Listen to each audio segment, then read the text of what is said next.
Hello everyone, hope you are doing wonderful.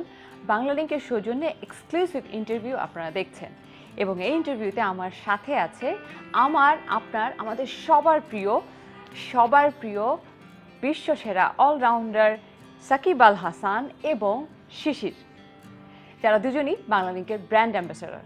চলুন কথা বলি আজকে এই দুজনের সাথে, কিন্তু তাদের খেলার বাইরে অন্য জগৎ নিয়ে তাদের সাথে আজ আড্ডা হবে।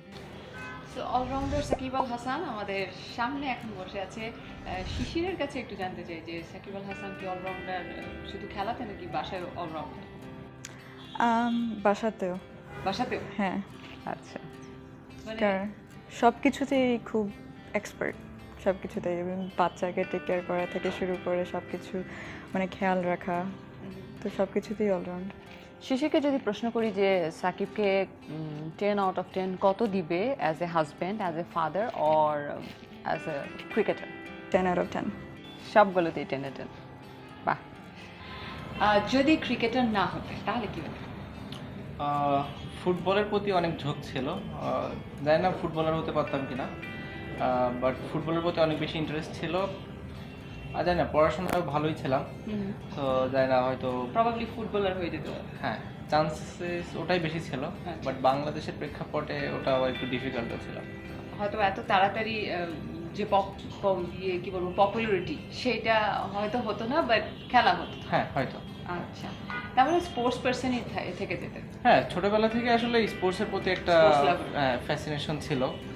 যেহেতু আমার কাজিন উনি ন্যাশনাল টিমে ফুটবল খেলছে প্রায় 7-8 বছর, আমার আব্বু ফুটবল খেলতো, সো ব্যাকগ্রাউন্ডটা যেহেতু একটু অ্যাথলেট মাইন্ডেড, সো যে কোনো খেলার প্রতি একটা ইন্টারেস্ট ছিল। অবসর সময় কি করে কাটে যখন খেলা থাকে না, তখন আসলে কি করো? আসলে খেলা না থাকলে কাজটা আমার কাছে মনে হয় আরো বেশি থাকে।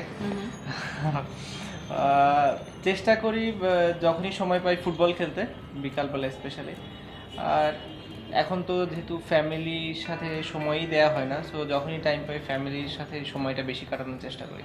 আচ্ছা, যখন খেলার জন্য হোক বা বেসিক্যালি খেলার কারণেই দেশের বাইরে বেশি সময় থাকতে হয়, যখন সেরকম জায়গায় থাকতে হয়, এবং অ্যাজ আই নো যে অনেক সময় টেলিফোন রেস্ট্রিকশন থাকে যে ফোন ইউজ করা যাবে না, so how do you communicate with হার?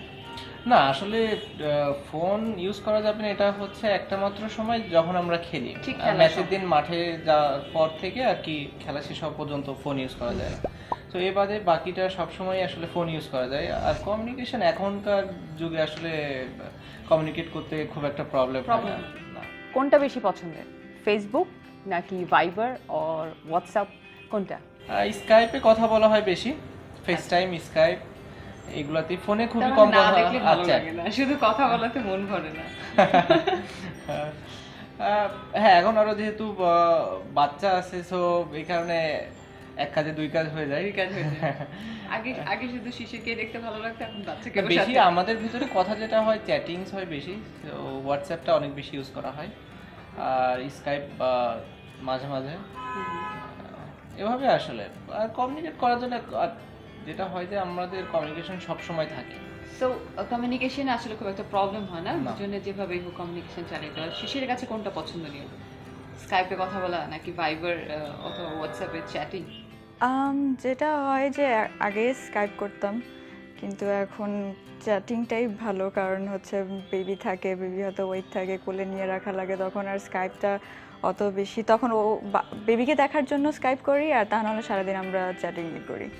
দেখা যাচ্ছে আমি বাবার সাথে খেলতেছি, চ্যাটিং করতেছি, বলতেছি কি করতেছে বাবু। হ্যাঁ, মোমেন্টের আপডেট দেওয়াটা।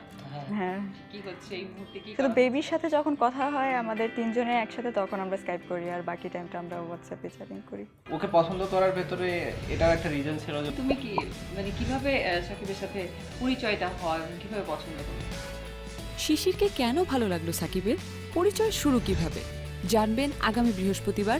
নতুন পর্ব ডাউনলোড করার জন্য বাংলালিংক স্টোরের সাথেই থাকুন। নতুন কিছু করো, বাংলালিংক